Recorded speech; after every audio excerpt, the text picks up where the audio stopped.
2023ರ budget ಮಂಡನೆ ಆಗಿದೆ. ಹಣಕಾಸು ಸಚಿವೆ ನಿರ್ಮಲಾ ಸೀತಾರಾಮನ್ ಅವರು 2023 ಹಾಗೂ 24ರ ಆಯವ್ಯಯಗಳನ್ನ ಮಂಡಿಸಿದ್ದಾರೆ. 45 ಲಕ್ಷ ಕೋಟಿಯ ಈ ಬಜೆಟ್ ಏನಾಗಿದೆ, ಎಲ್ಲೆಲ್ಲಿ ಯಾವ್ಯಾವ ಸೆಕ್ಟರ್ಗೆ ಎಷ್ಟೆಷ್ಟು ಹಣ ಹೋಗಿದೆ, ಪ್ರತಿಯೊಂದನ್ನು ಈ ವಿಡಿಯೋದಲ್ಲಿ ನಾವು ತಿಳ್ಕೊಳ್ತಾ ಹೋಗೋಣ.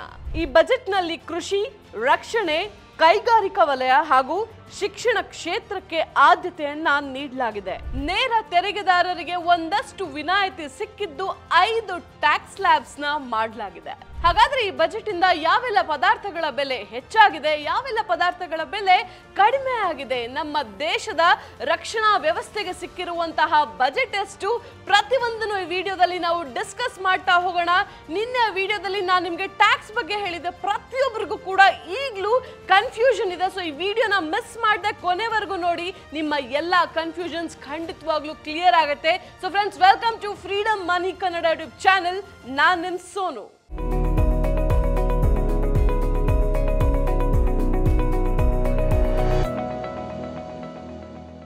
ನೀವು ನಮ್ಮ ಚಾನೆಲ್ಗೆ ಹೊಸದಾಗಿ ಬಂದಿದ್ರೆ ಸಬ್ಸ್ಕ್ರೈಬ್ ಮಾಡಿ, ಹಾಗೆ ಬೆಲ್ ಐಕನ್ ಒತ್ತೋದನ್ನ ಮರಿಬೇಡಿ. ಯಾಕಂದ್ರೆ ಹೊಸ ವಿಡಿಯೋ ಬಂದ ತಕ್ಷಣ ನೋಟಿಫಿಕೇಶನ್ ಮಿಸ್ ಮಾಡ್ಕೊಳ್ತೀರಿ. ಹಿಂದಿನ ಬಜೆಟ್ಗೆ ಹೋಲಿಸಿದ್ರೆ ಈ ಬಾರಿಯ ಬಜೆಟ್ ಬಹಳ ದೊಡ್ಡ ಗಾತ್ರದಲ್ಲಿದೆ.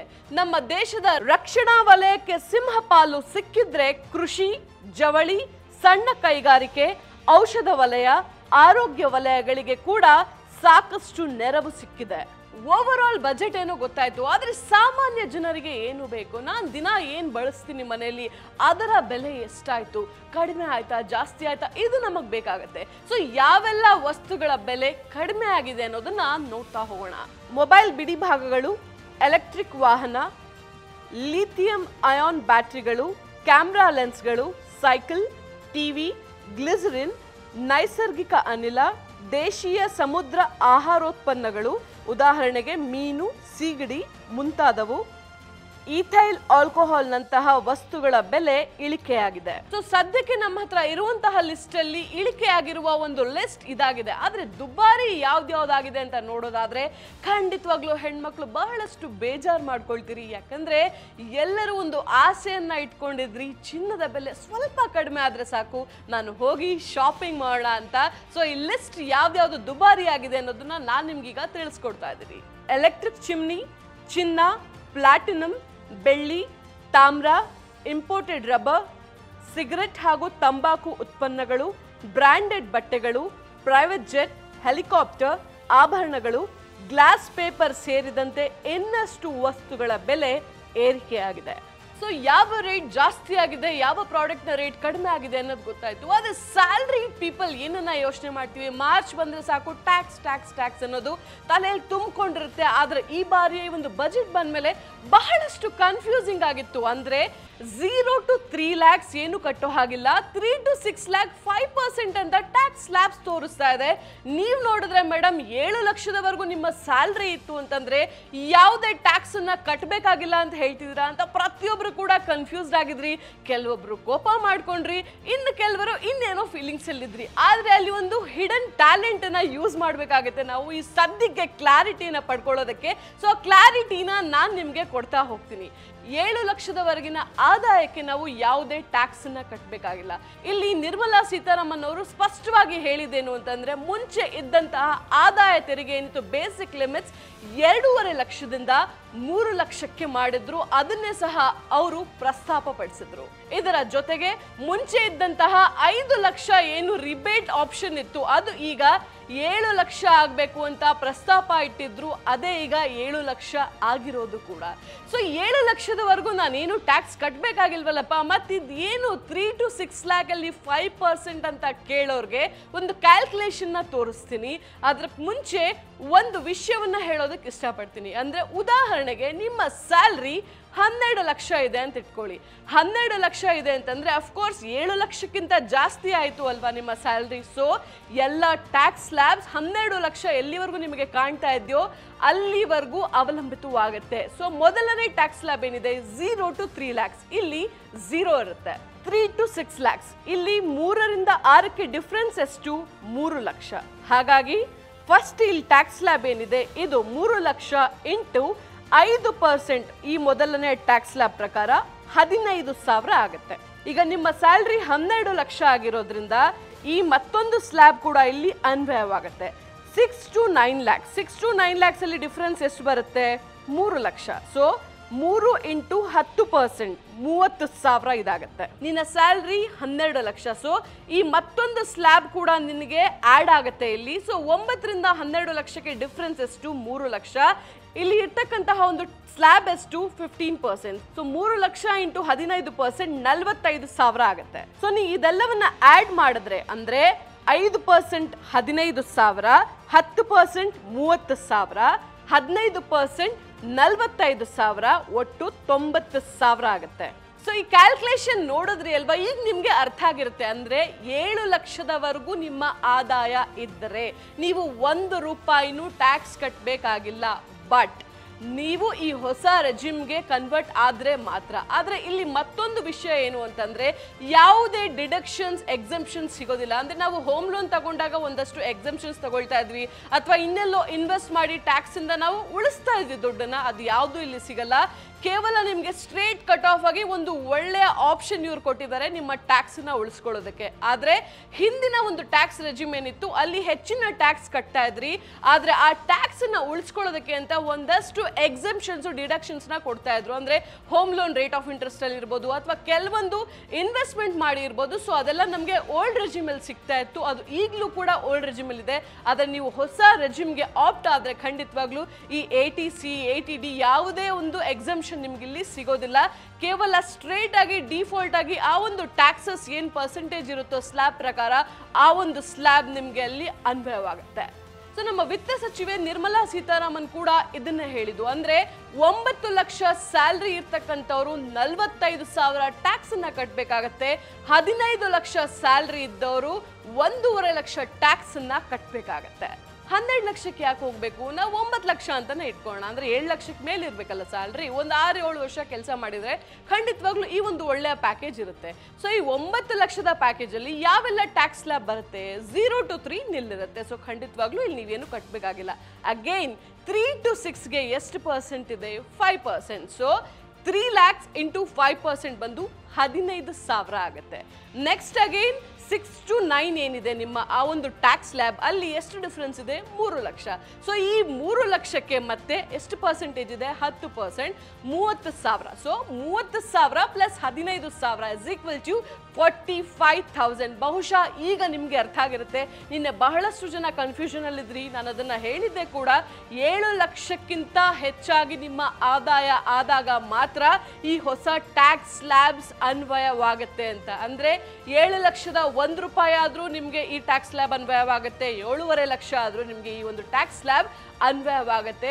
ಬಟ್ ಇದನ್ನ ಒಂದು ರೀತಿಲಿ ನೋಡಿದ್ರೆ ಬಹುಶಃ ನಮ್ಗೆ ಒಳ್ಳೇದು ಅಂತ ಅನ್ಸುತ್ತೆ. ಆದ್ರೆ ಒಂದು ರೀತಿಲಿ ನಮ್ಗೆ ಎಕ್ಸಂಪ್ಷನ್ಸ್ ಎಲ್ಲ ಬೇಕು ಅಂತಂದ್ರೆ ಖಂಡಿತವಾಗ್ಲೂ ನಾವು ಯೋಚನೆ ಮಾಡ್ಬೇಕಾಗತ್ತೆ. ಇದು ನಮಗೆ ಸರಿನಾ ತಪ್ಪಾ, ನಮ್ಗೆ ಹಿತಕಾರಿಯಾಗಿರುತ್ತಾ ಅಥವಾ ಪ್ರಾಬ್ಲಮೆಟಿಕಾ ಅನ್ನೋದನ್ನ ನಾವು ಯೋಚನೆ ಮಾಡ್ಬೇಕಾಗತ್ತೆ. ಈಗ ತಾನೇ ಬಜೆಟ್ ಬಂದಿದೆ, ಮುಂದಕ್ಕೆ ಹೋಗ್ತಾ ಹೋಗ್ತಾ ಗೊತ್ತಾಗುತ್ತೆ ಆಕ್ಚುಲಿ ಫನ್ ಫ್ಯಾಕ್ಟ್ಸ್ ಏನು ಅಂತ. ನಿಮ್ಗೆ ಈ ಕ್ಯಾಲ್ಕುಲೇಷನ್ ಈಗಲೂ ಕೂಡ ಅರ್ಥ ಆಗ್ತಾ ಇಲ್ಲ ಅಂತಂದ್ರೆ ಖಂಡಿತವಾಗ್ಲೂ ಒಂದು ಸಿಂಪಲ್ ಆಗಿ ಉದಾಹರಣೆ ಕೊಡ್ತೀನಿ. ನಿಮ್ಮ ಆನ್ಯುವಲ್ ಇನ್ಕಮ್ ಎಷ್ಟು?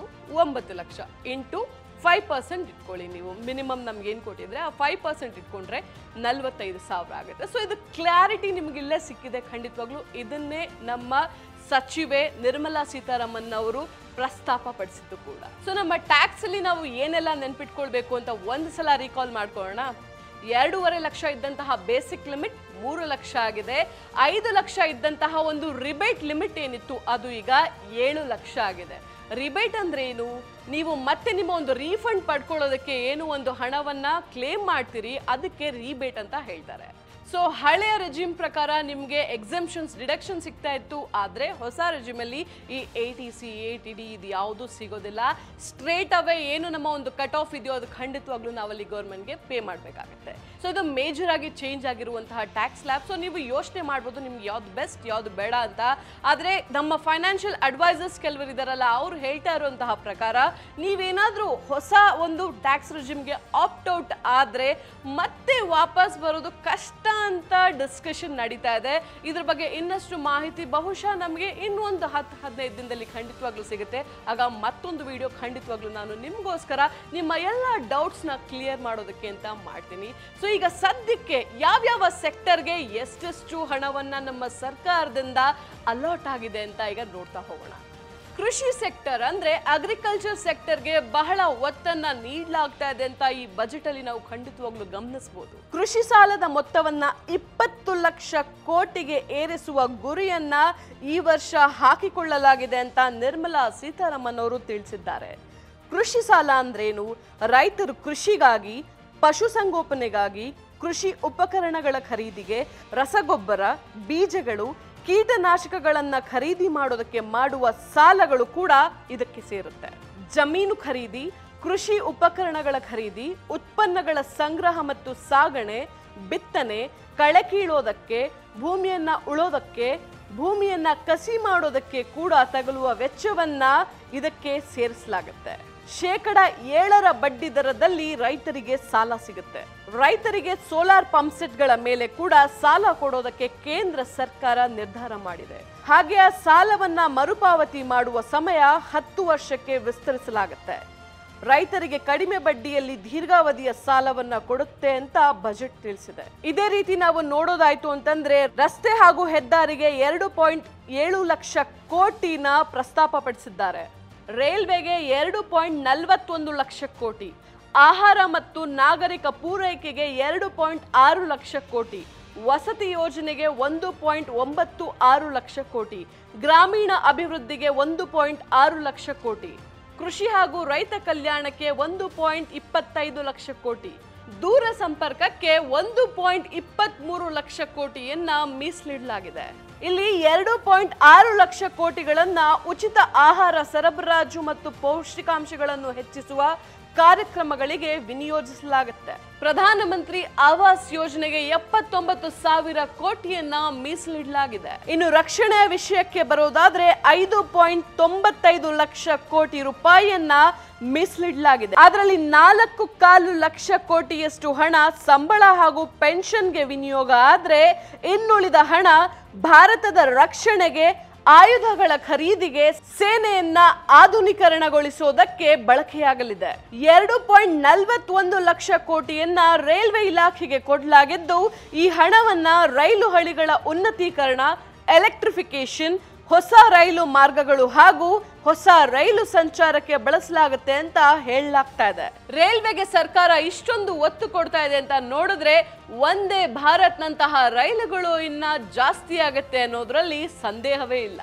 ಮಹಿಳೆಯರಿಗಾಗಿ ಮಹಿಳಾ ಸಮ್ಮಾನ್ ಯೋಜನೆ, ಒಂದು ಜಿಲ್ಲೆ ಒಂದು ಉತ್ಪನ್ನ ಯೋಜನೆ, ದೇಶದ ಯುವಜನರ ಕೌಶಲ್ಯ ಅಭಿವೃದ್ಧಿಗಾಗಿ PMKVY ಪ್ರಧಾನಮಂತ್ರಿ ಕೌಶಲ್ಯ ವಿಕಾಸ ಯೋಜನೆಯನ್ನ ಕೂಡ ಪ್ರಾರಂಭ ಮಾಡಲಾಗ್ತಾ ಇದೆ. ಕೃಷಿ ಸಂಬಂಧಿಸಿದ ಸ್ಟಾರ್ಟ್ಅಪ್ಗಳಿಗೆ ನೆರವು ನೀಡಲಾಗುತ್ತೆ. ಶಿಕ್ಷಣ ಕ್ಷೇತ್ರಕ್ಕೆ ಒತ್ತು ಕೊಡಲಾಗುತ್ತೆ.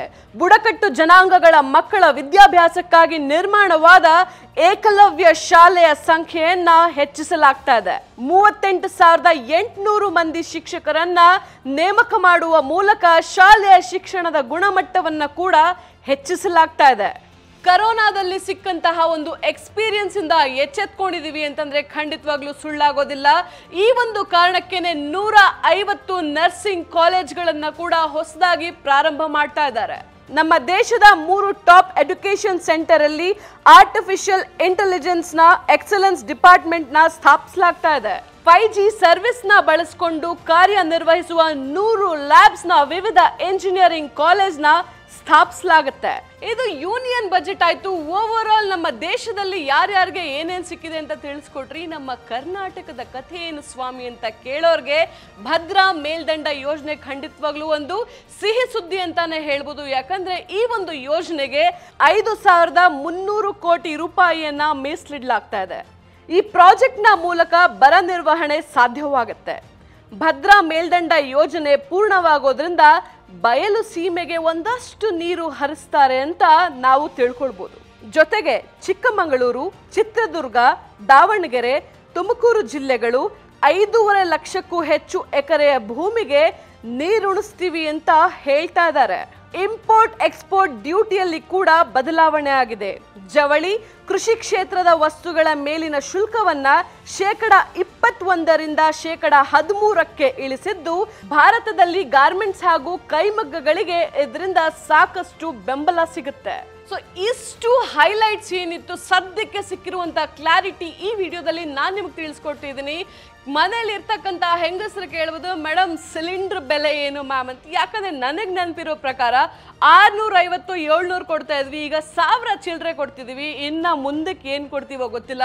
ಸೊ ಕೆಲವೊಂದು ರೇಟ್ಸ್ ನಮಗೆ ಏಪ್ರಿಲ್ ಅಷ್ಟರಲ್ಲಿ ಗೊತ್ತಾಗುತ್ತೆ, ಅದಕ್ಕೆ ಕಾದ್ ನೋಡ್ಬೇಕಾಗಿದೆ. ಆದ್ರೆ ಸದ್ಯಕ್ಕೆ ಇರ್ತಕ್ಕಂಥ ರೇಟ್ಸ್ ಇದಾಗಿದೆ.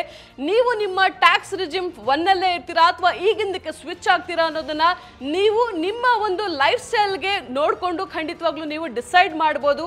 ನಿಮಗೆ ಬೇರೆ ಏನೇ ಒಂದು ಕನ್ಫ್ಯೂಷನ್ಸ್ ಇದೆ ಅಥವಾ ಬೇರೆ ಏನಾದರೂ ಕ್ಲಾರಿಟಿ ಬೇಕು ಅಂತಂದ್ರೆ ಕಮೆಂಟ್ ಸೆಕ್ಷನ್ ಅಲ್ಲಿ ಕಮೆಂಟ್ ಮಾಡಿ. ಖಂಡಿತವಾಗ್ಲೂ ನಿಮಗೋಸ್ಕರ ಒಂದು ಡೆಡಿಕೇಟೆಡ್ ವಿಡಿಯೋ ಮಾಡ್ತೀನಿ.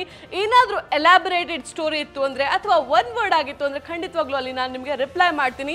ಸೊ ಸದ್ಯಕ್ಕೆ ನಮ್ಮ ಬಜೆಟ್ ಅಲ್ಲಿ ಏನೇನೆಲ್ಲ ಎಷ್ಟೆಷ್ಟು ಕೋಟಿ ಯಾರ್ಯಾರಿಗೆ ನೀಡಿದ್ದಾರೆ ಅನ್ನೋದನ್ನ ಖಂಡಿತವಾಗ್ಲೂ ನಾನು ನಿಮಗೆ ತಿಳಿಸ್ಕೊಟ್ಟಿದ್ದೀನಿ. ಸೊ ಈ ವರ್ಷ ಹೇಗಿರುತ್ತೆ ಅನ್ನೋದನ್ನ ನಾವು ಕಾದು ನೋಡ್ಬೇಕಾಗಿದೆ. ಮುಂದಿನ ಎಪಿಸೋಡ್ ಅಲ್ಲಿ ಮತ್ತೊಂದು ಸೆಗ್ಮೆಂಟ್ ಜೊತೆ ನಾನು ನಿಮಗೆ ಸಿಗ್ತೀನಿ. ಆದ್ರೆ ಅಲ್ಲಿವರೆಗೂ ಎಲ್ಲರೂ ನಗ್ನಗ್ತಾ ಆರಾಮಾಗಿರಿ. ನೀವಿನ್ನು ನಮ್ಮ ಫ್ರೀಡಮ್ ಆಪ್ ನ ಡೌನ್ಲೋಡ್ ಮಾಡ್ಕೊಂಡಿಲ್ಲ ಅಂತಂದ್ರೆ ಡೌನ್ಲೋಡ್ ಮಾಡ್ಕೊಳ್ಳಿ. ಇದ್ರಲ್ಲಿ ಇರ್ತಕ್ಕಂಥ 1000ಕ್ಕೂ ಹೆಚ್ಚು ಕೋರ್ಸ್. ನೀವು ಫಿನಾನ್ಸ್ ಬಗ್ಗೆ ತಿಳ್ಕೊಬೇಕಾ, ಫಿನಾನ್ಸ್ ತಿಳಿಸ್ಕೊಡುತ್ತೆ. ಬಿಸ್ನೆಸ್ ಮಾಡಬೇಕಾ, ಒಂದಷ್ಟು ಐಡಿಯಾಸ್ನ ಕೊಡುತ್ತೆ. ಹೇಗೆ ಮಾಡಬೇಕು, ಎಷ್ಟರಲ್ಲಿ ಸೆಟಪ್ ಮಾಡಬೇಕು ಎಲ್ಲವನ್ನ ಹೇಳ್ಕೊಡುತ್ತೆ. ಜೊತೆಲಿ ಕೃಷಿ ಮಾಡೋರ್ಗೆ ಕೂಡ ಹೆಲ್ಪ್ಫುಲ್ ಆಗುತ್ತೆ. ನೀವು ಹೇಗೆ ಮಾಡಬೇಕು, ಹೇಗೆ ಹೆಚ್ಚಿಸ್ಕೊಳ್ಬೇಕು ಆದಾಯ ಪ್ರತಿಯೊಂದು ನಿಮ್ಗಲ್ಲಿ ತಿಳಿಸ್ಕೊಡುತ್ತೆ. ಸೊ ನಿಮ್ಮ ಜೀವನದಲ್ಲಿ ಒಂದು ಹೊಸ ದಿಕ್ಕನ್ನ ಖಂಡಿತವಾಗ್ಲೂ ನೀವು ಅಲ್ಲಿ ಕಂಡ್ಕೊಳ್ಬೋದು. ಸೊ ನಾನು ನಿಮ್ ಸೋನು ಹೋಗಿ ಬರ್ತೀನಿ. ಎಲ್ಲರೂ ನಗ್ನಗ್ತಾ ಆರಾಮಾಗಿರಿ. ನಮಸ್ತೆ.